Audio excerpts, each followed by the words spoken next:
Rocco, what's it like to hear the celebrations in the clubhouse and have the music going after you guys were down 6-0 late in this ballgame? Yeah, that's one that is not going to escape my mind for a long time. They had all their good arms out there. They have a good bullpen. It was kind of a long game until that point. It really wasn't going our way. We didn't get anything going. It didn't deter our guys one bit. After being on the road for a little while, and you come in here and you play a day game, the guys just kept fighting, and the at-bats were excellent. We got to some very good pitchers, and then had some really just key moments, and there were several of them. We needed a lot to happen in those last couple of innings at the plate, and we did it. And those are not games that you don't see games like that very often. It was one that I think I'll always remember in one way, shape, or form. But again, I mean, I credit every guy in that clubhouse right now with the way everyone's coming, and the resolve has been great. What does it say about Gio that he enters the ball game in the 8th and he's the one to deliver ultimately the deciding hit? Yeah, I mean, it's an enormous hit because you know good at bats are. You need them. You need a lot of them, and we had a lot of them.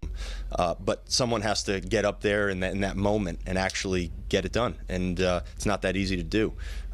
He stayed with it, used the middle of the field. I think he was trying to see the ball deep, and he wasn't up there swinging for all of it. He was swinging to win the ball game and give us a chance to win the ball game. It's what he absolutely did. It was a real nice swing, hit the ball hard, and just what we needed.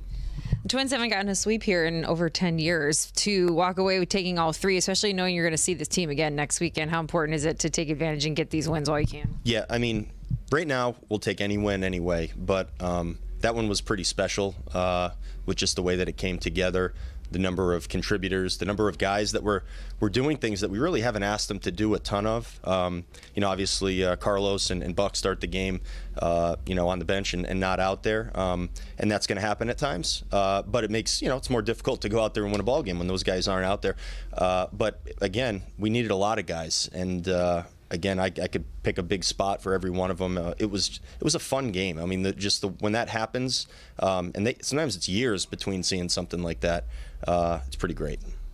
Well, as you were just watching that 8th inning unfold, what was kind of like the energy like in the dugout? Like, did you see it kind of getting progressively, more and more as the inning went on? Yeah, I don't know.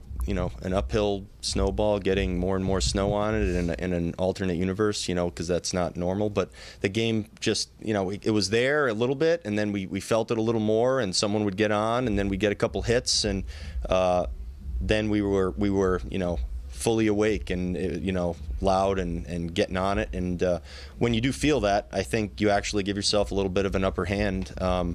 Because it's not that easy to roll out and get that many guys on base against good pitchers. I mean, we talk about the state of the game and the difficulty scoring runs out there. To have a big inning like that and then do it again the next inning, pretty rare and pretty great.